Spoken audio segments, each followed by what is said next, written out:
Inflammatory bowel disease में medical management main stay इसका treatment का है, जो कि हम जिस्म हम बाउल की इन्फ्लेमेशन को कम करने की अद्वियात देते हैं। ये आम तौर पे गैस्ट्रोएंटरोलॉजिस्ट ट्रीट करते हैं, ताहम सर्जन्स भी इसे ट्रीट करते हैं। और इसमें steroids, immunosuppressants, biological agents, azathioprine, methotrexate, इस तरह की दवाइयाँ इस्तेमाल की जाती हैं।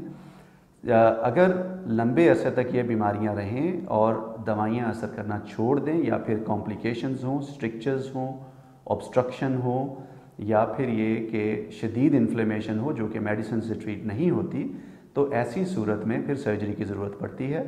और हम लेप्कोस के तहत laparoscopic colorectal surgery inflammatory bowel disease के लिए हर तरह की सहूलियात रखते हैं, और हम इसकी तमाम सर्विसेज प्रोवाइड करते हैं, जिसमें स्ट्रिक्चोप्लास्टी, सेगमेंटल रिसेक्शन, उसके अलावा पाउच, आइलियोस्टमी, क्लोस्टमी, डी फंक्शनिंग, ये सारी की सारी सहूलियात मुहैया करते हैं।